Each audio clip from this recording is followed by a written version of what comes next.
अभिवादन करता हूँ, स्वागत करता हूँ। देखिए मैं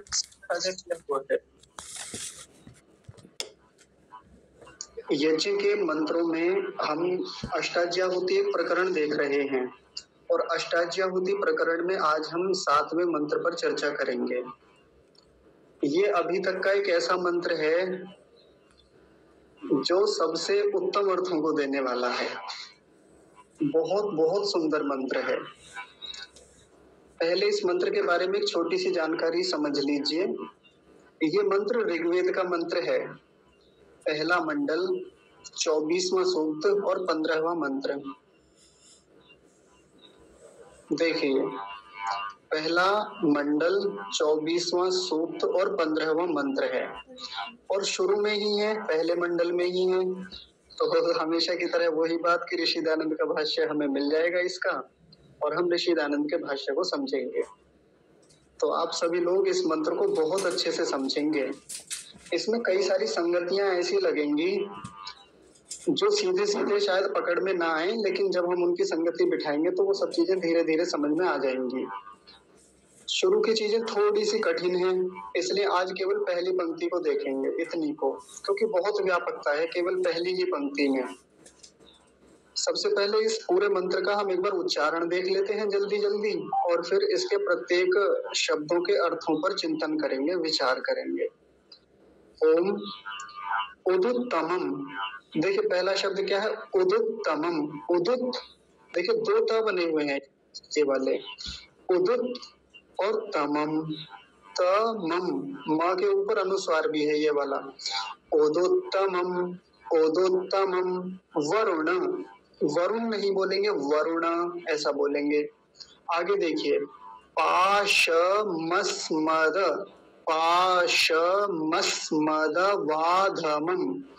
ये बड़ा कठिन है ये वाला शब्द, जिसको बोलने में बड़ी समस्या होती है और हम उच्चारण करते समय बहुत गड़बड़ करते हैं। तो बड़े ध्यान से समझेंगे।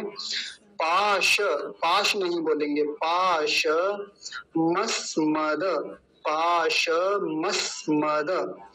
पूरे अक्षर को पूरा बोलेंगे, आधे अक्षर को आधा बोलेंगे। फिर से देखिए, पाश मस्मद वाधमम। पाश मस्मद वाधमम, ऐसे तोड़ लेंगे। पाशमस्मद वाधमम, आसान हो जाएगा। मध्यमम, मध्यमम। श्राय, श्राय।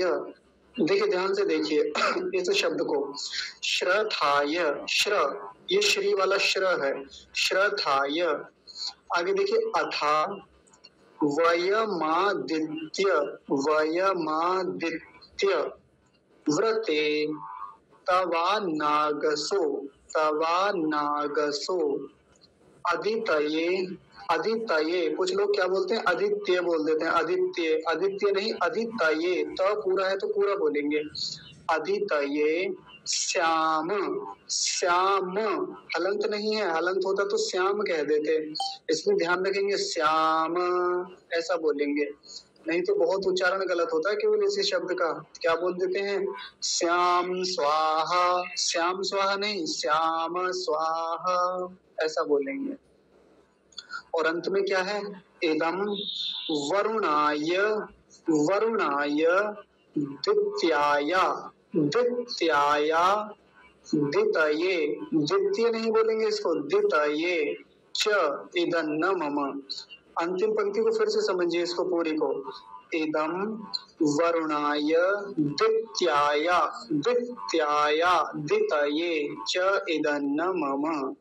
इदं वरुणाय द्वितीयाय द्वितये च इदन्नमम।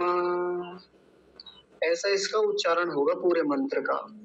आप लोग इसके उच्चारण का अभ्यास अवश्य करेंगे, क्योंकि सबसे पहला काम तो उच्चारण का ही होता है, अर्थ तो बाद की बात है।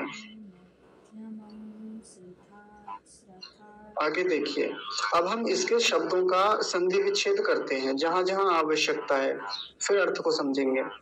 सबसे पहला शब्द देखिए क्या है? उदुत्तमम, उदुत्तमम। तो इसका लिखिए, इसका लिखा जाएगा उत जमा उत्तमम। सबसे पहला शब्द जुड़ा हुआ है उत और जमा उत्तमम, ऐसे उत जमा उत्तमम को मिला के बना उदुत्तमम। ध्यान से देख लीजिए क्योंकि यहीं से अर्थ निकल के आना है और बड़ा विस्तार से अर्थ समझेंगे आज हम इसी का। उत जमा उत्तमम को मिला के बना उदुत्तमम। अगला शब्द देखिए वरुणा, ये ऐसा ही रहेगा जैसा है। ये शब्द बड़ा ध्यान से देखेंगे। पहला शब्द है इसमें पाशम, पाशम शब्द है ये वाला। पाशम के बाद है अस्मत्, अस्मत् ऐसे, और अस्मत् के बाद इसमें है अव। बड़े ध्यान से समझेंगे क्योंकि देखिए इतनी आसानी से दिखेगा नहीं, उसमें अव लिखा हुआ, मैं बताऊंगा अभी कहाँ कहाँ है। और अंत में है अधमम, अधमम ऐसे। ध्यान से देखिए पाशम, ये तो साफ साफ दिख रहा है पाशम, और आगे है अस्मत्, अस्मत्, अस्मत् नहीं बोलेंगे अस्मत्, तो के नीचे हलंत लगेगा। अस्मत् में अव और छुपा हुआ है यहाँ पर अव, अस्मत् जमा अव तो क्या बनेगा अस्मदवा, ऐसे करके बनेगा। और अधमम, अधमम भी है अंत में। चार शब्द हैं इसी में, पाशम, अस्मत्, अव, अधमम, ऐसे करके।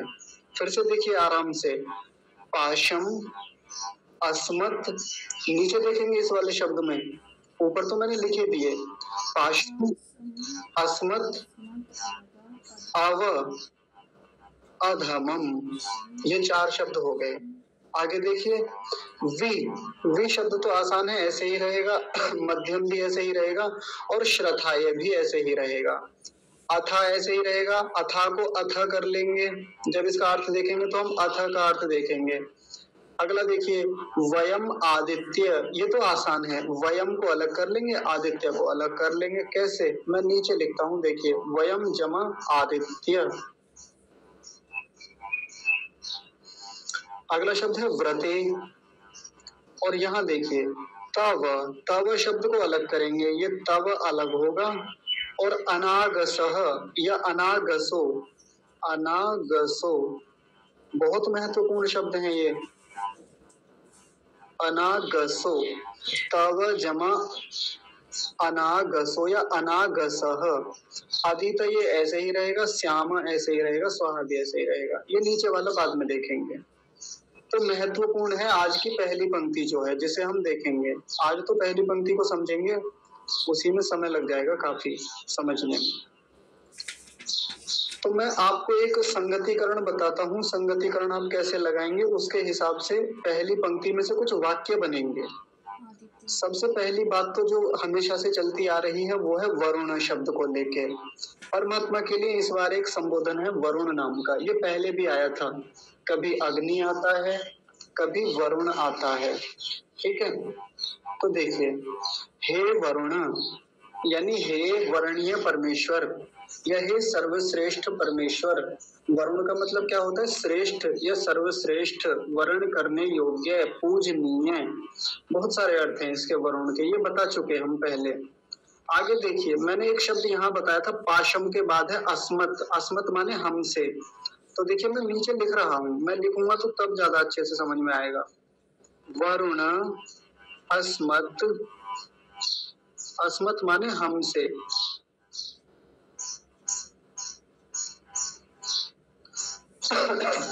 अब देखिए पहले मैं ऐसे ही मोटा मोटा कुछ चीजें बता देता हूँ। इसमें एक शब्द आया था उत, उत आया था ना, और एक आया था यहाँ पर अव, और एक आया था वी। ये उपसर्ग है एक प्रकार से, एक तो आया उत, एक आया अव और एक आया वी। इन तीनों शब्दों का संगतिकरण बिठाएंगे श्रथाय शब्द के साथ, श्रथाय। तो देखिए जब उत शब्द को श्रथाय के साथ जोड़ेंगे तो क्या बनेगा, उत श्रथाय, उत जमा श्रथाय। बड़े ध्यान से समझेंगे आप, ये मत समझिएगा कि मैं व्याकरण को बहुत गहराई से समझा रहा हूँ, ऐसा कुछ नहीं है। मतलब ये एकदम साधारण सी बातें हैं, आपको बड़ी आसानी से आ जाएंगी समझ में थोड़ी देर बाद। तो उत और श्रथाय को मिलाएंगे ना तो इसकी संधि क्या बनती है, बड़ी अजीब सी बनती है, उच्छ्रथाय ऐसा बनता है, उच्छ्रथाय ऐसा बनेगा। और अव के साथ मिलाएंगे, अव जमा श्रथाय,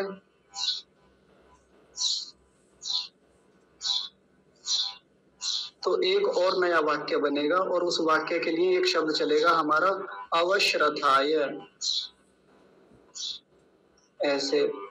और एक बार वी के साथ मिलाएंगे तो वी जमा श्रथाय क्या बनेगा, विश्रथाय।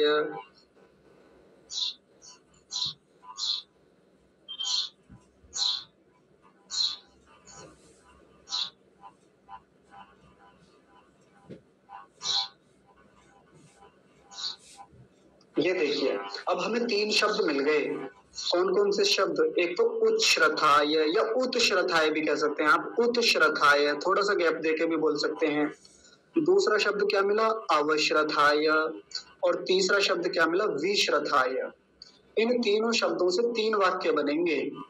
ठीक है जी। अब वो तीन वाक्य कैसे बनेंगे देखिए, मैं इसको इतने हिस्से को मिटाता हूं।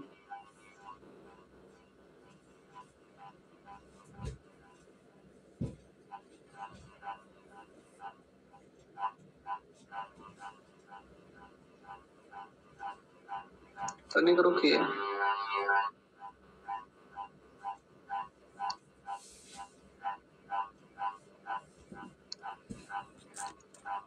मिटाई देते हैं इसे, अभी आ जाएगा सब। परमात्मा के लिए संबोधन, हे वरुण। फिर उसके बाद में अस्मत् माने हमसे,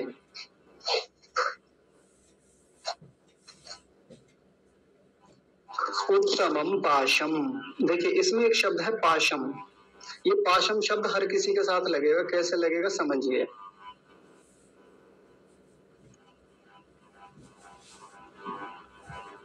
उत्तमम पाशम, मैंने पहला वाला क्या बताया था, उत्श्रथाय, तो वो बन जाएगा उच्च श्रथाय। उत्तम पाशम उच्छ्रथाय।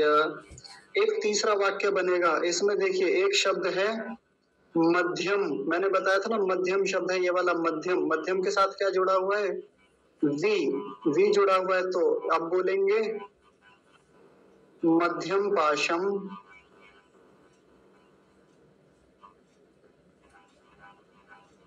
विश्रथाय।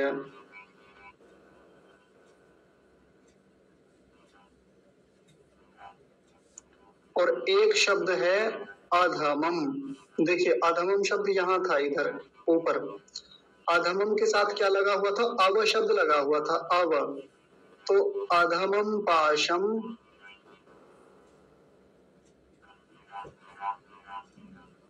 अधमम पाशम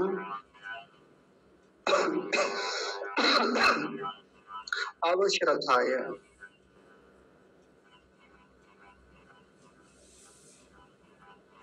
आप चिंता मत कीजिए, आपको थोड़ा अजीब सा लग रहा होगा अभी कि ये कैसे कैसे वाक्य बनाए हैं। देखिए हमने तीन वाक्य बनाए, ध्यान से समझिए। एक तो ये वाक्य बनाया यहाँ से, एक ये वाक्य बनाया, एक ये वाक्य बनाया, तीन वाक्य हमने निर्माण किए। ऊपर से देखिए कैसे संगतिकरण बिठाया। मंत्र में एक तो उत शब्द है उत्तमम के साथ। देखिए मैं वो संगतिकरण बता देता हूँ, जब आप मंत्र से सीधा सीधा उठा लेंगे। उत्तमम के साथ उत जुड़ा हुआ है, उत जमा उत्तमम। और यहाँ अधमम के साथ अव जुड़ा हुआ है और मध्यम के साथ वी जुड़ा हुआ है। तो सबके साथ श्रथाय शब्द तो जुड़ेगा ही। श्रथाय अर्थ बताऊंगा ना तो सब समझ में आ जाएगा। और पाशम, ये वाला पाशम शब्द सबके साथ जुड़ेगा। इस प्रकार से हमारे पास तीन वाक्य पूरे हो गए। यहाँ पर देखिए ये, तो फिर से समझिए, हे वरुण, हे सर्वश्रेष्ठ परमात्मा। अस्मत् माने हमसे, पाशम। अब जितनी जगह पाशम शब्द है ना, पाशम का मतलब होता है बंधन। हमने पहले भी देखा था इस बंधन शब्द को, पीछे भी एक मंत्र में आया था पाशम। पाश के बारे में बात चल रही थी ना, आयाश्चाग्नेयस्य नभिशस्ति पाश्च सत्यमित्व मया असि, इसमें पाश शब्द आया था। तो पाश माने बंधन ही लेंगे। तो हे प्रभु आप हमसे पाशम, पाशम माने पाश को, बंधन को, और ये श्रथाय श्रथाय श्रथाय तीनों जगह आया। श्रथाय शब्द को समझेंगे। श्रथाय का मतलब होता है शिथिल कर देना, ढीला कर देना। आप इसको एक उदाहरण से समझिए। एक व्यक्ति है, उस व्यक्ति को पकड़ा और उसको ऊपर से नीचे तक रस्सियों में जकड़ दिया गया, ये एक जाल में बांध दिया गया, बुरी तरीके से बांध दिया गया, ऊपर से नीचे तक जकड़ दिया। तो वो क्या है, वो उसका पाश हो गया, वो उसका बंधन हो गया। अब क्या किया, उस रस्सी को थोड़ा थोड़ा खोल दिया, ऊपर से थोड़ा सा खोल दिया, बीच में से कहीं गांठ लगी थी वो थोड़ी सी खोल दी। तो क्या होता है, जो व्यक्ति पहले जकड़ा हुआ था उस पाश में, अब क्या हो गया, ढीला पड़ गया। शिथिल होना मतलब ढीला होना। जैसे कोई बंधन रस्सियों का हो, जाल का हो, या किसी और भी चीज का बंधन हो, जैसे ही उसको हम थोड़ा ढीला करते हैं तो उसको कहते हैं हमने शिथिल कर दिया। और उस शिथिल करने के लिए शब्द यहाँ मंत्र में आया श्रथाय। परमात्मा से प्रार्थना कर रहे हैं कि हे प्रभु, आप हमसे पाशम, बंधन को, श्रथाय माने ढीला कर दीजिए, छोड़ा दीजिए, हटा दीजिए, कुछ भी लिख दीजिए। श्रथाय का मतलब ढीला कर देना, छोड़ा देना, हटा देना, पृथक कर देना। तो देखिए अब आसान हो जाएगा आपके लिए। तो क्या क्या शब्द हमने देख लिए, वरुण शब्द देख लिया, ये परमात्मा के लिए संबोधन है। अस्मत् माने हमसे, हम सब लोगों से। ये केवल मेरे लिए बात नहीं है, ये सभी के लिए बात है। जब मैं प्रार्थना करता हूँ तो सभी लोगों को छुड़ाने की बात करता हूँ। और पाशम शब्द हमको समझ में आ गया, बंधन, बंधन से। और श्रथाय माने छुड़ा दीजिए, श्रथाय माने छुड़ा दीजिए, श्रथाय माने छुड़ा दीजिए। लेकिन अब आपको अजीब चीज ये लग रही होगी कि ये उत्तमम पाशम, मध्यमम पाशम, अधमम पाशम क्या है ये। तो ये बंधनों के प्रकार हैं, 3 प्रकार के बंधन हैं। अगर देखिए मैं सीधा सीधा मंत्र से बताता आपको तो शायद उतने अच्छे से समझ में ना आता, लेकिन अब देखिए ये वाला जो संगतिकरण है ये आपको अच्छे से पकड़ में आ रहा होगा, है ना। अब एक संरचना बन गई 3 वाक्यों की। हे वरुण अस्मत् उत्तमम पाशम उच्छ्रथाय, मध्यम पाशम विश्रथाय, अधमम पाशम अवश्रथाय। आ गया ना, अभी बन गई 3 संरचनाएं बन गई हमारी। तो देखिए 3 प्रकार के पाश हैं, इनसे छोड़ने की बात की गई है, इनको ढीला करने की बात कह रहे हैं हम। और ये पाश जो है बड़े खतरनाक हैं, बहुत खतरनाक हमारे लिए। सबसे पहला बंधन है ये उत्तम बंधन, दूसरा बंधन है ये मध्यम बंधन, और तीसरा बंधन है अधम टाइप का बंधन। आइए इनको अलग समझते हैं थोड़ा सा, यहाँ से मैं अलग ले जाता हूँ आपको, क्योंकि ये पेज बिगाड़ना ठीक नहीं है ना, इस पर बार बार बात चलती रहेगी। देखिए सबसे पहले हम मध्यम बंधन को समझेंगे। मध्यम जो है, मध्यम को क्यों समझेंगे अभी समझ में आ जाएगा। सीधी सी बात है, उत्तम बंधन इसके ऊपर होगा और अधम जो है वो नीचे रहेगा, अधमम। तो उत्तम वाला ऊपर, मध्यम वाला बीच में और अधम वाला नीचे रहेगा। लेकिन हम पहले किसको समझेंगे, मध्यम को समझेंगे। मनुष्य शरीर से समझिए, मनुष्य शरीर जो है, मैं मनुष्य शरीर यहाँ बनाता हूँ, देखिए ये रहा मनुष्य शरीर, है ना, ये रहा मनुष्य शरीर। ये इसकी नाभि हो गई यहाँ पे, ये ऊपर इसका चेहरा हो गया, ये नीचे का हिस्सा पैरों का हो गया। आप केवल कल्पना कीजिएगा, क्योंकि मुझे ड्राइंग खास आती नहीं। तो देखिए ये जो नाभि का हिस्सा है ये मध्यम बंधन को डिनोट करता है, उसकी ओर संकेत करता है। कैसे, हमारा जो नाभि का हिस्सा होता है यानी पेट का जो हिस्सा होता है, ये मुख्य रूप से हमें मध्यम बंधनों से जोड़ने वाला होता है। अब ये कैसे जोड़ता है, तो मध्यम बंधन जो है इसको हम देखते हैं तो यहाँ पेट होता है मुख्य रूप से, और इस संसार का प्रत्येक आत्मा, चाहे मनुष्य हो चाहे मनुष्य से इतर कोई भी प्राणी हो, वो इसी के पालन पोषण में लगा हुआ है या कहीं इसी से बंधा हुआ है। एक व्यक्ति चाहे वो कितने भी अच्छे स्तर का अभ्यासी हो, योगी हो, चाहे सामान्य व्यक्ति हो, चाहे कोई भी प्राणी हो, भूख सबको लगती है, प्यास सबको लगती है, ऊर्जा सबको चाहिए, और उस ऊर्जा के लिए ये भरा हुआ जरूर होना चाहिए, ये वाला हिस्सा, मध्यम वाला हिस्सा मनुष्य के शरीर का। और इसको भरने के लिए हर व्यक्ति, मनुष्यों की बात करें तो केवल जुटा पड़ा है, लगा पड़ा है, बंधा पड़ा है। देखिए ध्यान से समझिएगा मैं क्या शब्द बोल रहा हूँ, लगा पड़ा है, जुटा पड़ा है, बंधा पड़ा है। हम बंधे हुए ही तो हैं। आप जो ड्राइंग बना रहे थे वो दिख नहीं रही प्रेजेंटेशन आपकी। माता जी दिख रही है मुझे तो दूसरे फोन में, बाकी सब लोगों को दिख रहा है क्या?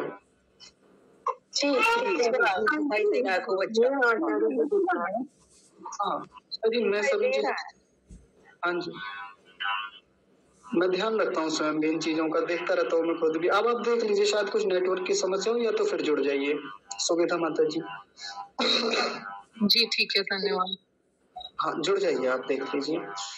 तो देखिए ये जो बीच का हिस्सा है ये इतना महत्वपूर्ण हिस्सा है कि इसी की तृप्ति के लिए प्रत्येक मनुष्य, प्रत्येक आत्मा, प्रत्येक जीव बंधन में है, बंधा हुआ है। कैसे? हमें केवल भोजन चाहिए तृप्ति के लिए, अपना जीवन चलाने के लिए, लेकिन केवल इतने से काम थोड़ी बनता है। हम केवल इस पेट को भरने के लिए पूरा दिन किसी ना किसी कर्म में लगे रहते हैं। हम धर्म के कार्य भी करते हैं, कई बार अधर्म के कार्य भी करते हैं। ऐसे ऐसे बंधनों में पड़ जाते हैं हम जिनमें पड़ने की आवश्यकता भी नहीं है, जिनको हमें छोड़ना है। तो इसका बंधन, इस नाभि वाले स्थान का बंधन मध्यम बंधन कहा जाता है जी। इसको छोड़ने की बात है कि प्रभु आप इस बंधन से हमें मुक्त कर दीजिए, ढीला कर दीजिए। अभी समझेंगे और इस चीज को। अधम बंधन कौन सा है? तो अधम बंधन है जो इसके नीचे का हिस्सा है, जो मनुष्य के नाभि के नीचे का हिस्सा होता है। ये मुख्य रूप से भोग का हिस्सा है, जहां से व्यक्ति भोगों को भोगता है ना। तो ये बंधन तो निकृष्ट बंधन कहा है, इसको अधम कोटि का बंधन कहा जाता है। जो व्यक्ति इसमें बंधा होता है, जो वासनाओं में ग्रस्त है, जो किसी भी प्रकार की काम वासना से लिप्त है, और इसमें तो प्रत्येक जीवात्मा है, यानी कि प्रत्येक, चाहे मनुष्य हो चाहे मनुष्य के अलावा कोई भी प्राणी हो, और जो इसके बंधन में बंधा हुआ होता है वो तो अधम कोटि का व्यक्ति कहलाता है। देखिए सामान्य रूप से इनका व्यवहार सबका होता है, पेट को भरते सभी लोग हैं, पेट को भरने के लिए पुरुषार्थ सभी करते हैं, लेकिन उसके भरने के चक्कर में जो उसके बंधन में पड़ जाता है कि बस पेट ही भरना है, बस पेट ही भरना मुख्य है, खाना पीना ही अंतिम लक्ष्य है, या भोगों को भोगना, काम वासना को तृप्त करना, यानी ये जो अधम कोटि का जो यहाँ नीचे बंधन है, जो व्यक्ति उससे बंध जाता है, लिप्त हो जाता है, ये ज्यादा खतरनाक है। सामान्य रूप से संतानोत्पत्ति के लिए परमात्मा ने ये वाला बंधन हमें दिया और बहुत अच्छा है, वो उपयोगी है हमारे लिए। लेकिन जब व्यक्ति का नीचे का हिस्सा, ये सारा पैरों तक का हिस्सा उसी तरफ बढ़ने लगे, हमारे चरण उसी ओर गति करने लगे अधम की ओर, तो ये बंधन बड़ा खतरनाक है, क्योंकि ये कदम ही तो है जो हमें उस ओर ले जाते हैं। ये हिस्सा जो यहाँ का हिस्सा है, ये ही हिस्सा है जो हमें उस गहरे बंधन में डालने वाला है। तो उस बंधन से श्रथाय मतलब शिथिल कर दीजिए, उस बंधन को हमसे ढीला कर दीजिए, छुड़ा दीजिए, कमजोर कर दीजिए उसे, ऐसी कामना भी साथ साथ लेके चलेंगे। ये हो गया। अब उत्तम बंधन को देखेंगे। कहने को नाम से क्या लग रहा है? उत्तम बंधन है, मतलब अच्छा बंधन है, लेकिन बंधन तो बंधन है। ऐसा कहा जाता है ना, आपने कहावत सुनी होगी कि चाहे तो लोहे की जंजीरों में बंधे हों, चाहे सोने की जंजीरों में, बंधन तो बंधन होता है ना। अब कोई सोने की जंजीर है तो इसका मतलब ये थोड़ी कि अच्छी बात है। अगर कोई व्यक्ति जकड़ा हुआ है तो चाहे सोने की जंजीरों में जकड़ दो उसे, चाहे लोहे की जंजीरों में, बंधन तो बंधन है, बंधा हुआ तो बंधा हुआ माना जाएगा। तो ऐसे ही दिखने में अच्छा लगेगा ये, सामान्य रूप से पकड़ में भी नहीं आएगा ये बंधन, और आता भी नहीं है, लेकिन बड़ा गहरा बंधन है ये। तो कौन सा बंधन है ये? तो नाभि से ऊपर के हिस्से का लेके चलते हैं यहाँ तक। ये जो हिस्सा है व्यक्ति का, ये किस प्रकार के बंधन से युक्त होता है या किस प्रकार से बांधने वाला होता है जीवात्मा को? तो वो है मुख्य रूप से जो हमारे मन, बुद्धि, चित्त और अहंकार से जुड़ा हुआ बंधन है। और वो मुख्य रूप से कौन सा बंधन होता है? अविद्या का बंधन, जिसमें हम कह सकते हैं कि जो वैचारिक बंधन है, विचारों से बंधा हुआ कोई व्यक्ति होता है। सबकी अपनी अपनी विचारधाराएं हैं, सबका अपना अपना एक मत होता है, कोई सत्य मत से बंधा हुआ होता है और कोई असत्य मत से बंधा हुआ होता है। सबकी अपनी अपनी एक वैचारिक मान्यताएं हैं। तो बंधन है वो भी। उस बंधन से छुड़ाने की बात है। जैसे एक बंधन से बंधा हुआ व्यक्ति है, मैं आपको एक उदाहरण देता हूँ। जैसे पिछले दिनों एक चर्चा रही, एक विवाद रहा बहुकुंडीय यज्ञों को लेकर के। एक पक्ष ने अपने अंदर ऐसा मत बांध रखा है, उसमें इतनी बुरी तरीके से झगड़ा हुआ है कि वो कहीं गया और उसने कहीं बहुकुंडीय यज्ञ होते देख लिए। अब लगा चिल्लाने, बेचैनी शुरू हो गई भीतर से। अब वहीं उसने हंगामा खड़ा कर दिया, वहां नहीं कर पाया तो सोशल मीडिया पे कर दिया आके। तो दिक्कत क्या है, वैचारिक रूप से बंधा हुआ है कहीं किसी मान्यता से, खुले दिमाग से नहीं सोचता, विचार नहीं करता कि देश काल परिस्थिति के अनुसार कभी कभी कुछ चीजों में ढीलापन कर लेना चाहिए, ध्यान रखना चाहिए। सिद्धांत बिल्कुल सिद्धांत होने चाहिए, लेकिन हर जगह एक ही चीज को लागू करने की एक धारणा जो होती है, व्यक्ति बंध जाता है कई बार उनसे। नहीं ऐसा ही होना चाहिए, ऐसा बिल्कुल नहीं होना चाहिए। तो ये बंधन बड़ा खराब बंधन है, देखने में उत्तम कोटि का लगेगा लेकिन ये व्यक्ति को बड़ा नीचे पहुंचाने वाला है। ऐसे ही अज्ञानता का बंधन, अविद्या का बंधन, ये तो बड़ा बड़ा बुरा होता है। ये तो हमारे जीवन को नरक में ले जाने वाला बंधन है ये। और ये जुड़ा कहाँ होता है, मनुष्य के शरीर के ऊपर से जुड़ा हुआ है। देखिए ये तो एक संकेत मात्र है जो मैं मनुष्य शरीर का चित्र बना के आपको दिखा रहा हूँ, लेकिन हम इनको समझेंगे तो सब प्रकार के बंधन इन्हीं 3 कोटि में आ जाएंगे। जहां हम बहुत अधोगति की ओर जा रहे हैं, जिन बंधनों के कारण या जिन वस्तुओं के कारण हमारी गति बहुत निकृष्ट हो गई है, उनको हम अधम कोटि के कह देंगे। जिनके कारण उतना पतन नहीं हो रहा है लेकिन हाँ पतन हो रहा है, तो उनको हम मध्यम कोटि के कह देंगे। जिनके कारण सामान्य रूप से कम हो रहा है, दिखता नहीं है या उतना पकड़ में नहीं आता, तो वो उत्तम कोटि के बंधन कहे जा सकते हैं। लेकिन बंधन तो तीनों ही बुरे हैं, बंधना बुरा ही है ना। तो तीनों बंधनों से छूटने की बात कही गई है यहाँ पे। अभी जो अविद्या का बंधन है, ये सबसे बुरा बंधन है। देखिए दिखने में तो वो उत्तम कोटि का लग रहा है, लेकिन बहुत बुरी स्थिति होती है इसकी। व्यक्ति किसी के राग में बंधता है, व्यक्ति किसी के द्वेष में जाके बंधता है, आत्मा को नहीं समझता है, जड़ वस्तुओं से बंधता है या किसी के शरीर से बंध जाता है। तो ये इस प्रकार के बंधन अविद्या के कारण ही तो होते हैं। क्योंकि अविद्या में होता क्या है, देखिए अविद्या की परिभाषा बताते हुए महर्षि पतंजलि योग दर्शन में कहते हैं कि सत्य को असत्य मान लेना, असत्य को सत्य मान लेना, जड़ को चेतन, चेतन को जड़ मान लेना, सुख में दुख और दुख में सुख की भावना करना, ये सब अविद्या के लक्षण हैं। और ज्यादातर मनुष्य जो बंधन में हैं, जो इस शरीर से बंधे हुए हैं, जो प्रकृति से बंधे हुए हैं, उनके साथ यही तो समस्या है। जिन चीजों में हम सुख देख रहे होते हैं वास्तव में उनमें सुख है नहीं, और जिनमें हम दुख देख रहे हैं उनमें वास्तव में दुख नहीं है। जैसे मैं एक उदाहरण देता हूँ। हम सोचते हैं कि काम वासना की तृप्ति में सुख मिलता है और व्यक्ति उसमें लिप्त हो जाता है, लेकिन वो सुख बड़ा कम समय का सुख है, बहुत लेश मात्र छोटा सा सुख है, लेकिन उसके पीछे एक बहुत बड़ा दुख होता है बाद में, जब व्यक्ति उसमें से निकल जाता है। दुख तो होता ही है ना। तो जिसमें वो सुख समझ रहा था उसमें पता चला उसमें तो बड़ा दुख है। ऐसे ही जिस चीज में दुख दिख रहा है उसको सोचता है कि हाँ इसमें बड़ा दुख है, लेकिन होता सुख है। जैसे किसी से कहा कि आप उपासना किया कीजिए, कितनी देर करें जी, तो हमने कहा कम से कम आधे घंटे तो कीजिए। अब उपासना करने के लिए बैठा, आधे घंटे बैठ पाया, इतने में शरीर दुखने लगा। अब कहने लगा अरे इसमें तो बड़ा दुख है, बड़ा कष्ट है, बड़ी पीड़ा है, हमसे नहीं होगा ये, हम तो नहीं कर पाएंगे। इससे तो अच्छा है आराम से इतनी देर गाने सुनो, इतनी देर कोई फिल्म देखो, इतनी देर कहीं घूम के आओ, मनोरंजन करो, उसमें ज्यादा सुख है। उपासना में तो कहीं सुख नहीं दिखता। लेकिन जो व्यक्ति कुछ देर के लिए उन दुखों को सहन करता है तो बाद में पता चलता है कि इस दुख के पीछे बड़ा सुख है।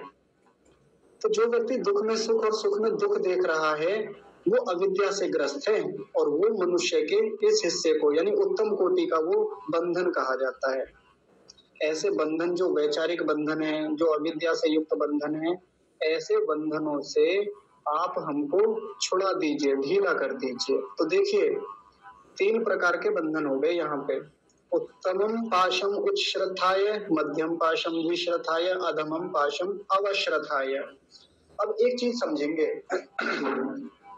जो मैं आपको बताता हूँ, जो मैंने इनके साथ ही शब्द जोड़े, उत यहाँ जोड़ा, वी यहाँ जोड़ा, इसमें वी जोड़ा, इसमें अव जोड़ा, जबकि मंत्र में ऐसे नहीं जोड़ रखा था। देखिए आइए मंत्र को देख लेते हैं।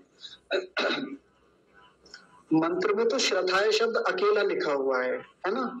मैंने उत जोड़ा, पहले उत श्रथाय कर दिया, और फिर क्या जोड़ा था, फिर मैंने वी जोड़ा था, वी श्रथाय किया, फिर मैंने यहाँ से अव शब्द उठाया था, अवश्रथाय कर दिया था और संगति बिठाई थी। और ऐसा नहीं कि ये मैंने बिठाई, कोई ये सोचे कि मैंने अपनी मर्जी से ऐसा कर दिया, मैंने नहीं किया, ये ऋषियों की शैली है, ऋषि दयानंद ने किया। और भी कई सारे विद्वान हैं जिनको मैंने पढ़ा समझा, तो उनकी यही शैली है। अब देखिए इन तीनों शब्दों को समझते हैं थोड़ा सा अलग जाके। यहाँ देखिए सबसे पहला शब्द क्या था, उत, उत शब्द को समझेंगे। दूसरा शब्द क्या था, अव, और तीसरा शब्द क्या था, वी।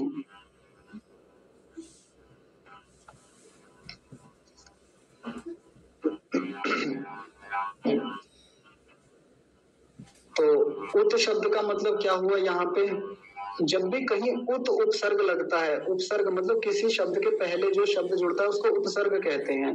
तो बहुत सारे शब्दों के शुरू में आपने उत देखा होगा, तो उत का मतलब उत्थान से होता है, यानी ऊपर की ओर। उत शब्द जो होता है वो ऊपर की ओर संकेत करता है।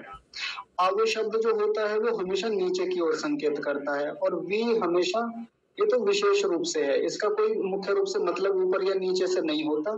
तो ये तो वी जहां लगता है वो विशेष रूप से के लिए होता है। तनिक रुकिए।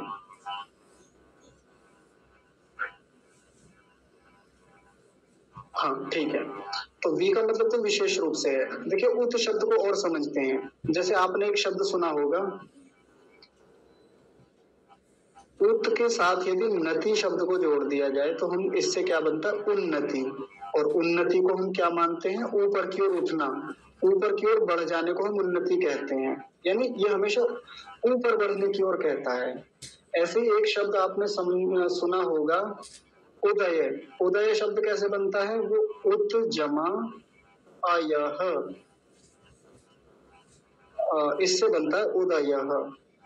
और उदय शब्द जो होता है ये भी हमेशा ऊपर की ओर बढ़ने से संबंधित होता है, किसी व्यक्ति का उदय हो रहा है, सूर्य का उदय हो रहा है। और ऐसे ही कई शब्द होंगे, आप देख लीजिए ना, कुल मिला के जहां भी उत उपसर्ग लगता है ये हमेशा ऊपर बढ़ने की ओर इशारा करता है, ऊपर की ओर जाने के लिए। अव शब्द जो होता है ये नीचे की ओर जाने के लिए एक संकेत करता है। कैसे, आपने एक शब्द सुना होगा, जैसे उन्नति है ऐसे ही एक शब्द होता है अवनति। तो अव जमा नति, नीचे की ओर बढ़ जाना, यानी नीचे की ओर चले जाना, तो ये क्या बन गया, अवनति बन गया। ऐसे ही एक शब्द आपने पढ़ा होगा अवनमन, गणित में आता है ये शब्द अवनमन, हम पढ़ते थे अवनमन, अव लगा और इसमें नमन और जोड़ दिया। अवनमन का मतलब होता है नीचे की ओर बनने वाला कोण, वहां ट्रिगोनोमेट्री में पढ़ते थे अवनमन। तो नीचे की ओर झुककर देखना, नीचे की ओर झुक जाना, उसका नाम अवनमन होता है। एक शब्द होता है अवक्षेप, अवक्षेप केमिस्ट्री में पढ़ते थे हम लोग। अवक्षेप का मतलब होता है जैसे एक पात्र है, उस पात्र में थोड़ा सा मिट्टी डाल दी, पानी डाल दिया, और भी बहुत सारी कागज, पत्ते, मिट्टी, धूल इत्यादि बहुत सारी चीजें मिला दी, थोड़ी देर के लिए जल ऐसे ही छोड़ दिया, तो वो क्या होता है, वो नीचे बैठ जाते हैं और जल जल जल ऊपर स्वच्छ रूप में आ जाता है, वो सब नीचे बैठ जाते हैं। तो वो जो नीचे बैठ जाता है, नीचे चला गया, उसको अवक्षेप बोलते हैं। कुल मिला के नीचे की ओर बैठ जाने को हम अवक्षेप कहते हैं। गति किधर हो रही है, नीचे की ओर। तो अव शब्द, ये जो अव उपसर्ग जहां भी लगता है ये नीचे की ओर जाने के लिए इशारा करता है, और उत जो होता है वो ऊपर की ओर जाने के लिए। और वी जो है, वो वी तो विशेष रूप से है, वो ऐसा कुछ ना तो ऊपर जाने के लिए कहता है ना नीचे जाने के लिए, उसको भी समझेंगे अभी वही जोड़कर। तो देखिए मैंने जहां जहां जोड़ा था, देखिए कहाँ कहाँ जोड़ा था। उत्तमम, इस पहले वाले में देखेंगे यहाँ पर उत्श्रद्धाय, तो परमात्मा से प्रार्थना कर रहे हैं कि हे प्रभु, हमारे जीवन में भी जो उत्तम कोटि के जो पाश हैं, बंधन हैं, उनको ऊपर की ओर से शिथिल कर दीजिए, ऊपर की ओर से खींच लीजिए। कैसे खींच लीजिए, तो एक उदाहरण देते हैं हम आपको। जब मनुष्य के शरीर में कोई दोष होता है, जब मनुष्य के शरीर में कोई पाचन संबंधी समस्या हो जाए पेट में, तो क्या होता है, ऐसे में उल्टी हो जाती है। जैसे कल वंश को हो रही थी, वंश बता रहे थे ना कि उन्हें उल्टी हो रही है, वोमिटिंग। और ऐसा जो मल शरीर में इकट्ठा हो गया है, ऐसा जो बहुत पित्त इकट्ठा हो गया है शरीर में, अब वो किधर निकलता है? वो नीचे की ओर तो उसकी गति नहीं होती, उसकी गति किधर को होती है? ऊपर की ओर, और वो मुख में से निकल के बाहर आता है। आपको थोड़ा अजीब लगेगा, सहन कीजिएगा, है ना, ऐसा मत मुंह मत बनाइएगा अजीब सा, तो क्योंकि समझने वाली बात है। शरीर में जो दोष है, शरीर में जो उत्पन्न एक न्यूनता है पाचन संबंधी या पित्त बढ़ने संबंधी, वो किधर की ओर गति करती है? ऊपर की ओर। उत्श्रथाय, उसको ऊपर की ओर निकाल दीजिए, ऊपर की ओर फेंक दीजिए। परमात्मा ने शरीर में वो व्यवस्था बड़ी कमाल की बना रखी है, उसको ऊपर की ओर निकाल के हमारा शरीर अपने आप फेंक देता है। हम ना भी चाहें तो भी हमारे शरीर का मल ऊपर की ओर निकल के आ जाता है अपने आप। ये क्रिया तो बहुत मुश्किल से होती है, जब व्यक्ति के शरीर में बहुत ही ज्यादा कोई पीड़ा हो, कष्ट हो, ज्यादा ही पित्त बढ़ जाए, तब ये होता है, ऊपर की ओर निकल के जाता है। तो वैसा ही सांकेतिक रूप में परमात्मा से कह रहे हैं कि ये जो ऊपर वाले जो बंधन है हमारे उत्तम कोटि के, जो हमारे मन से संबंधित हैं, जो बुद्धि से संबंधित है, मस्तिष्क संबंधी है, बंधन है हमारे, जहां हम वैचारिक रूप से बंध गए हैं, जहां हम वृत्तियों से बंध गए हैं, जहां हम संस्कारों से बंध गए हैं, जहां हमारा बंधन किसी मत विशेष से जुड़ गया है और जो गलत है, जो असत्य की ओर झुका हुआ है, आप उन बंधनों से हमें ऊपर की ओर से छुड़ाइए, ऊपर को खींच के निकाल लीजिए उन बंधनों को। मतलब एक संकेत है, मतलब एक अलंकारिक भाषा है। परमात्मा ऐसा तो नहीं है कि आएगा पकड़ के उन दोषों को शरीर में हाथ डालेगा या हमारी बुद्धि में हाथ डालेगा, ऊपर को पकड़ के खींच लेगा। बस एक सांकेतिक भाषा है कि प्रभु उन्हें निकाल दीजिए बस किसी तरीके से। तो उत शब्द जो इसमें यहाँ जुड़ा हुआ है ना, श्रथाय में उत श्रथाय, एक संकेत क्या मिला यहाँ से? उन ऐसे उत्तम कोटि के बंधनों को ऊपर की ओर खींचकर शिथिल कर दीजिए, ढीला कर दीजिए, छुड़ा दीजिए मुझे, ऐसा भाव बना यहाँ पे। अब इसको, इस वाले को देखेंगे, पहले इस वाले को देख लीजिए, बीच वाले को बाद में देखेंगे। ये वाला अधमम पाशम अवश्रथाय, तो जो अधम कोटि के जो हमारे बंधन होते हैं उनको किधर को ले जाइए? नीचे की ओर से खींच के निकाल दीजिए उन्हें। और ये जो अधम कोटि के मैंने बताया, जो काम वासना संबंधी दोष हैं या जो हमें अधर्म के मार्ग की ओर ले जाने वाले दोष हैं, बंधन हैं, इनको नीचे की ओर पकड़ के खींच दीजिए। अव शब्द का मतलब किधर को संकेत करता है? नीचे की ओर, नीचे की ओर पकड़ के खींच दीजिए। फिर वही बात, परमात्मा नीचे को पकड़ के तो खींचेंगे नहीं, लेकिन एक संकेत है, एक अलंकारिक भाषा है। तो एक सिंबॉलिक फॉर्म में ये हम परमात्मा से प्रार्थना कर रहे हैं कि हे प्रभु, ये जो अधम कोटि के जितने भी मेरे ऐसे बंधन हैं जिनमें मैं बंध गया हूँ, जिनसे युक्त होकर मैं बड़े अधर्म युक्त कार्य कर रहा हूँ, निरंतर बंधता जा रहा हूँ, फिर से बंधन, फिर से शरीर, फिर से मृत्यु, जन्म मृत्यु, बार बार उन्हीं कर्मों को मैं करता रहता हूँ। तो इनसे मुझे श्रद्धा, यह नीचे की ओर से मुझे ढीला कर दीजिए, मुझे छुड़ा दीजिए इनसे। और विश्रथाय का मतलब तो सीधा सीधा हम ऐसे ले लेंगे कि जो मध्यम कोटि के जितने पाश हैं, बंधन हैं, उनसे हमें छुड़ा दीजिए।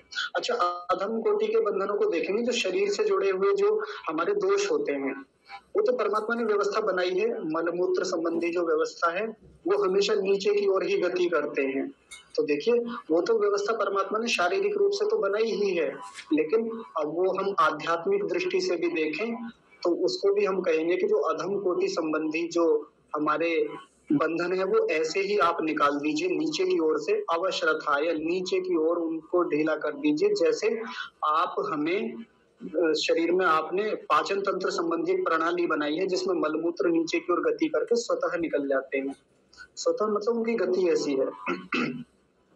और मध्यम कोटि के बंधनों को आप चारों ओर से ऐसे हटा दीजिए, विशेष रूप से उनसे छुड़ा दीजिए।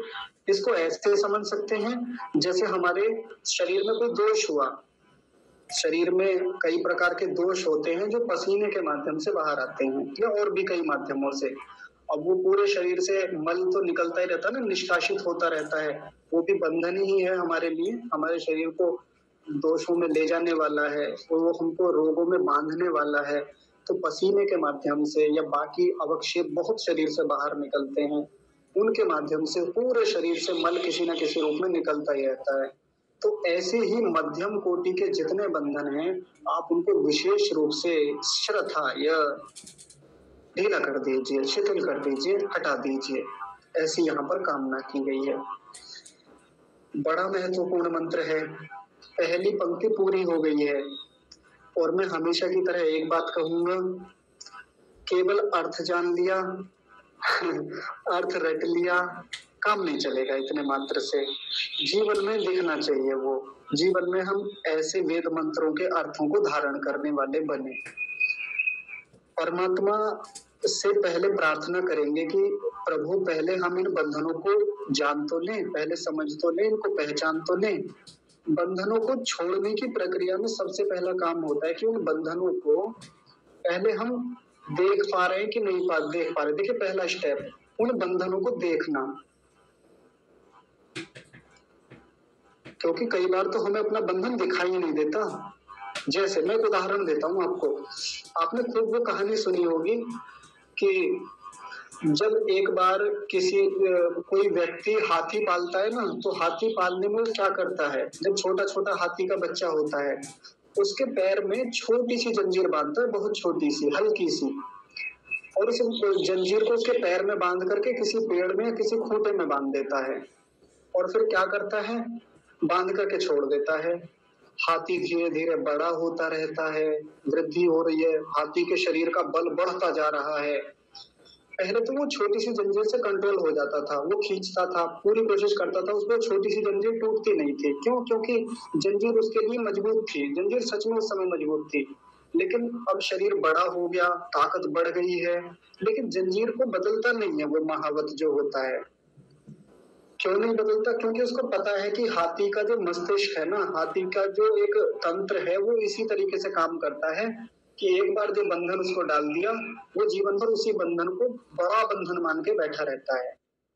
अब वो बड़ा होता चला जा रहा है, वो जंजीर वही काम करती रहती है हमेशा। इतना बड़ा हाथी जो इतने बड़े बड़े वृक्षों को उखाड़ देता है, बड़े बड़े मकानों को गिरा देता है, बड़ी बड़ी गाड़ियों को पलट देता है, सैकड़ों मनुष्यों के बराबर जिसमें बल होता है, वो हाथी एक छोटी सी जंजीर को नहीं तोड़ पाता।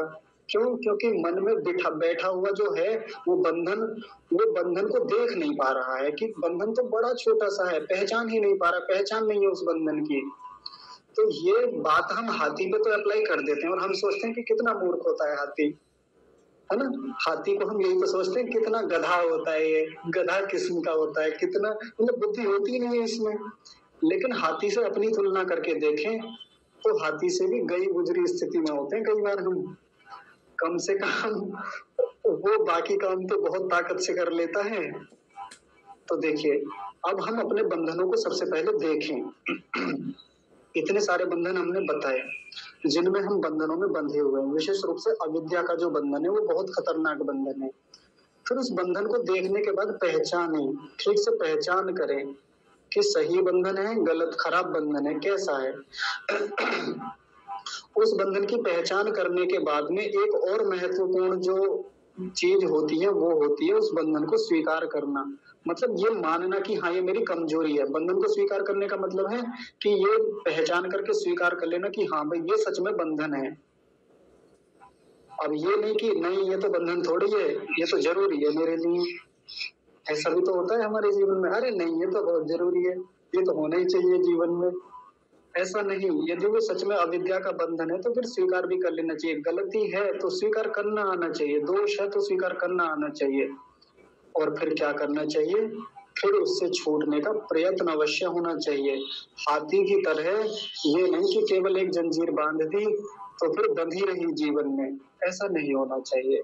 छूटने के लिए प्रयत्न अवश्य होना चाहिए। अब स्वाध्याय करके बंधन देख लिए, पहचान कर ली और इतने विनम्र हम हो गए कि हम मान गए कि हाँ जी बंधन तो हैं और सच में बहुत रुलाने वाले हैं ये बंधन और बहुत दुख देने वाले हैं। ये 3 स्टेप हमने पूरे कर लिए बढ़िया से, धूमधाम से, लेकिन प्रयत्न नहीं बढ़ाया आगे, हमने उस पर पुरुषार्थ नहीं किया उसको छोड़ने के लिए। जो एक मार्ग होना चाहिए उनको छोड़ने का वो नहीं किया तो फिर कोई लाभ नहीं है। मनुष्य जीवन का सच में कोई लाभ नहीं है। क्योंकि देखिए बाकी जीवों को देखे, ये रहा मनुष्य और ये है मनुष्य के अलावा सभी जीव, ये इधर आ गए। ये रहा मनुष्य, और ये रहे मनुष्य के अलावा मनुष्य के इतर बाकी जीव ले लीजिए, ये जीव बंधन में है, मनुष्य भी बंधन में है। जीव जो है उनके बंधन केवल पेट संबंधी बंधन है, उनके मध्यम कोटि के बंधन अधिक हैं या अधम कोटि के बंधन अधिक हैं, जहां वो संतान उत्पत्ति से जुड़े हुए हैं, जहां वो केवल खाने पीने के बंधन से जुड़े हुए हैं, तो उनके जीवन में बस यही बंधन मुख्य रूप से हैं। लेकिन मनुष्य का जो है वो स्पेशली उत्तम कोटि का जो बंधन है, जहाँ वो अविद्या से भी ग्रस्त है, जहाँ वो वैचारिक रूप से बहुत सारी चीजों से बंधा हुआ होता है, बहुत सारी चीजों में बंधा हुआ है वैचारिक रूप से, उनमें जीव कम से कम बंधा हुआ होता है। ये बाकी मनुष्यतर जो जीव है मैं उनकी बात कर रहा हूँ। अब देखिए, ये छोड़ना चाहे ये जीव इन बंधनों को छूट नहीं सकते। क्यों नहीं छूट सकते? क्योंकि इनके पास वैसे साधन नहीं है छूटने के लिए। इनके पास बौद्धिक स्तर वैसा नहीं है, इनके पास शारीरिक संरचनाएं वैसी नहीं दी कि ये छूट पाए, है ही नहीं, क्योंकि भोग योनियां हैं, इनको तो केवल भोगने के लिए भेजा गया है। क्योंकि मनुष्य रहते हुए इन्होंने तब प्रयत्न नहीं किया, तो अब क्या खाक करेंगे? ये भी तो कभी मनुष्य ही थे ना। तो जब इन्हें मनुष्य शरीर दिया गया तब तो इन्होंने प्रयत्न किया नहीं उन बंधनों से छूटने का, और अब फिर से इतनी कठिन स्थितियों में फंसे हुए हैं, बंधे हुए हैं, तो भला क्या ही इस मनुष्य के इतर जो शरीर इन्हें दिया गया, जानवर का शरीर दिया गया, पक्षी का शरीर दिया गया, वृक्ष का शरीर दिया गया, तो अब बताइए इनसे कैसे छूट पाएंगे? लेकिन वो सारी काबिलियत इस मनुष्य शरीर में दी परमात्मा ने, वो सारी योग्यताएं, वो सारी व्यवस्थाएं दी, तो इसमें छूटने का प्रयत्न जितना अधिक से अधिक हो सकता है ना, वो बाकी शरीरों में उतना नहीं है। इसलिए ये पूरी प्रक्रिया को हम लोगों को जीवन भर करते रहना चाहिए। ऐसा नहीं है कि पेट भरने के लिए प्रयत्न नहीं करना, बिल्कुल करना है, हमें पेट भी पालना होता है, हमें ऐश्वर्य भी जुटाने हैं, हमें हमें बाकी धर्म के कार्य भी करने हैं, हमें और भी बहुत कुछ करना है, मनोरंजन के साधन भी हमारे जीवन में जरूरी है, वो भी करने हैं, लेकिन बंध के ना रह जाएं। हम उनको करते करते हम इस प्रयत्न से ना दूर हो जाए कि जहां हम उन बंधनों से छूटने की प्रक्रिया ही हमने खत्म कर दी, समाप्त कर दी। ऐसा नहीं होना चाहिए। देखिए, मैं आपको एक और कमाल की बात बताता हूँ। हम जानते हैं कि हमारे पास 3 प्रकार के ऋण होते हैं, एक पितृ ऋण होता है, एक देव ऋण होता है और एक ऋषि ऋण होता है। ऐसे ऋणों से हम बंधे हुए हैं। ऐसे मान के चलिए जैसे यहाँ 3 बंधन है, वहां 3 ऋण होते हैं, उनके साथ थोड़ी सी संगति बिठाएंगे। मतलब ये वो ऋण जो होते हैं वो बंधन होते हैं, ऐसा नहीं कह रहा हूं मैं, उनके साथ थोड़ी संगति लगा के देखते हैं। कोई भी व्यक्ति जब इस संसार में जन्म लेता है मनुष्य, तो उसके साथ ही 3 ऋण जरूर होते हैं, सबके साथ होते हैं, पितृ ऋण, देव ऋण और ऋषि ऋण। जान लिया ये वाली प्रक्रिया से कि पता चल गया कि हाँ जी, देख लिया अब अच्छे से कि हाँ जी मेरे ऊपर ये 3 प्रकार के ऋण हैं, पहचान भी लिया, पहचान पड़ गई कि हाँ पितृ ऋण तो इस प्रकार है कि मेरे पिता ने मुझे जन्म दिया, मेरी माँ ने मुझे जन्म दिया और उन्होंने पालन पोषण किया, पहचान भी कर ली, स्वीकार भी कर लिया। तो पितृ ऋण को देख लिया, पहचान लिया, स्वीकार कर लिया, लेकिन अब पितृ ऋण से छूटने के लिए पुरुषार्थ किया नहीं। पितृ ऋण से छूटने के लिए पुरुषार्थ क्या होता है? ज्यादातर लोग तो यही समझते हैं ना कि पितृ ऋण से छूटने का मतलब यही है कि भाई जैसे उन्होंने हमें उत्पन्न किया, जैसे उन्होंने हमारा पालन पोषण किया, हम भी संतानों का पालन पोषण करें, यही होता है और यही कहा जाता है। बिल्कुल ठीक है, हम भी उत्तम संतानों को जन्म दें, लेकिन हमारा कार्य केवल वहीं तक रहता है कि संतान जन्म दे दी, अब संतान योग्य बनी या नहीं बनी इस पे ज्यादा ध्यान ज्यादा लोगों का होता नहीं है।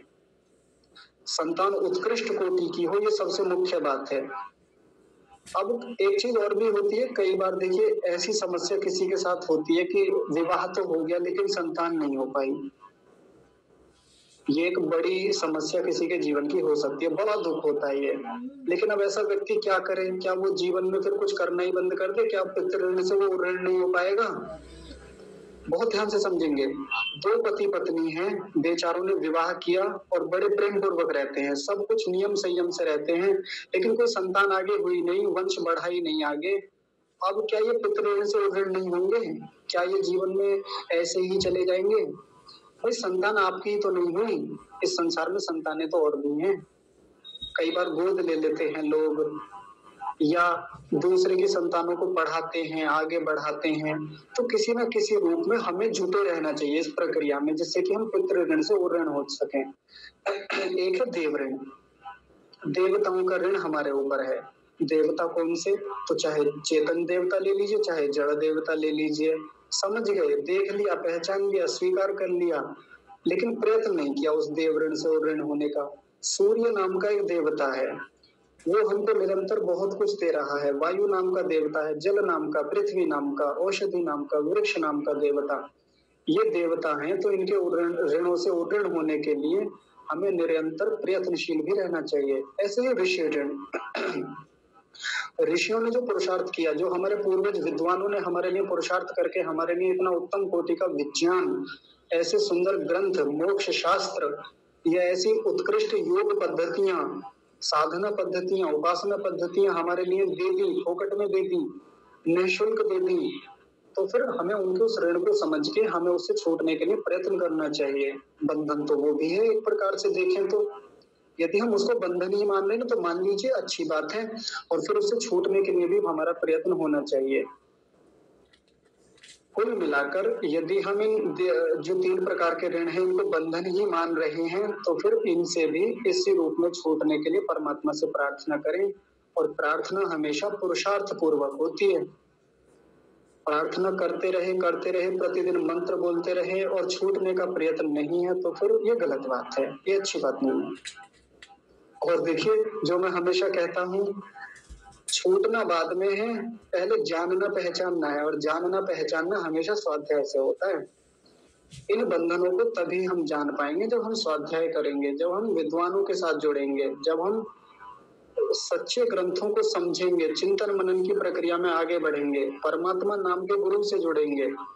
एक गुरु तो वो है जो सांसारिक गुरु है, जो हमको पढ़ाते हैं, सिखाते हैं, और एक है परम गुरु जो हमको सब विशेष रूप से पढ़ाता है, सिखाता है। योग दर्शन में उसको परम गुरु कहा, परमात्मा को। तो सबसे पहले ऐसे परमात्मा से जाने, गुरुओं से जाने, विद्वानों से जाने कि वो बंधन क्या है, और फिर छूटने के लिए प्रयत्न करें। ये हो गया पहली पंक्ति का अर्थ। एक बार अब सीधा मंत्र पे आइए, क्योंकि थोड़ा सा अजीब लगेगा ना, क्योंकि वहां वाक्यों की संरचना अलग बन रही थी जो मैंने नीचे बनवाई थी, और यहाँ मंत्र थोड़ा अजीब टाइप का है। देखिए, मैं फिर से बताता हूँ। उदुत्तमम शब्द बना उत जमा उत्तमम से। ऊपर देखिए, उत जमा उत्तमम, उदुत्तमम। वरुण, ये परमात्मा के लिए संबोधन है। पाशम, पाशम मतलब ये बंधन जो थे, जिन 3 प्रकार के बंधनों की बात की। अस्मत्, अस्मत् माने हमसे, श्रद्धाएं माने छुड़ा दीजिए। और वो कौन कौन से हैं? एक तो अधम कोटि का, एक मध्यम कोटि का, और एक उत्तम कोटि का। और मैंने क्या क्या संगति बिठाई? उत को जोड़ा उत्तम के साथ और श्रद्धाएं के साथ। तो मैंने क्या बोला था? उत्तमम पाशम उत श्रद्धाय।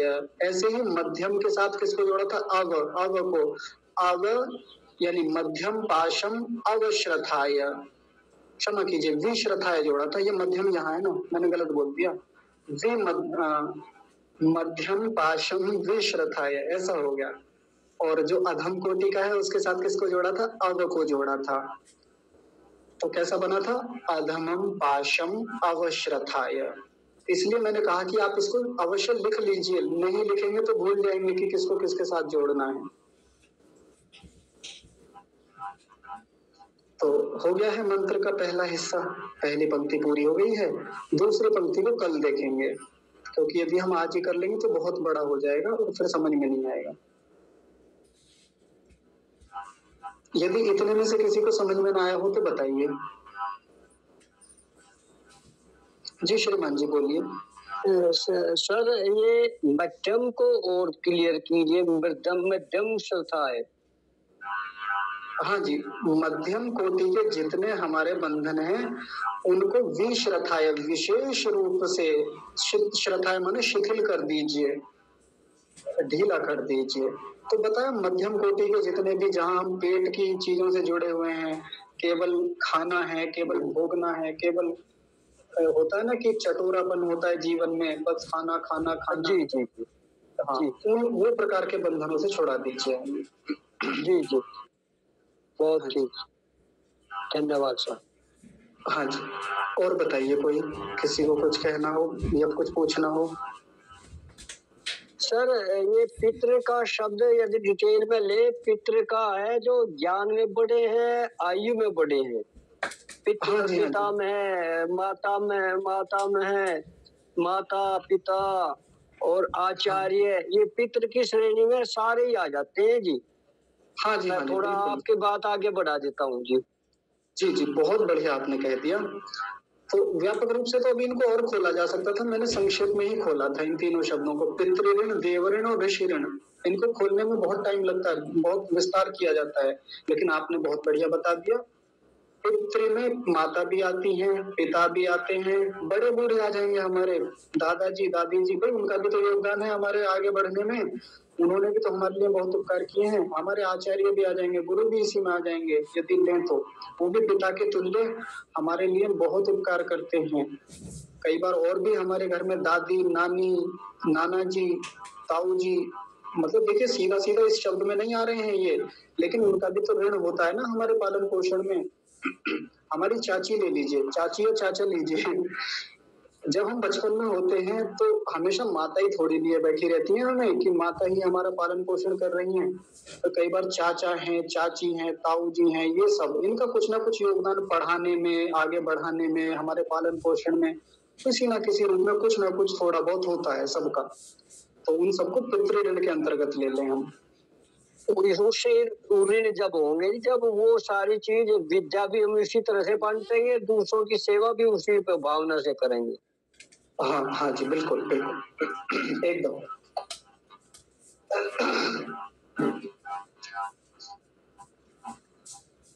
अब देखिए जैसे मैं बताऊं, मैं एक सीधी बात खोल के बता देता हूँ, थोड़ा आप ये मत समझिएगा कि मैं असहज महसूस करता हूँ इस चीज में। जैसे मेरा विवाह नहीं हुआ, तो अब मैं पितृ ऋण के लिए कैसे काम करूं?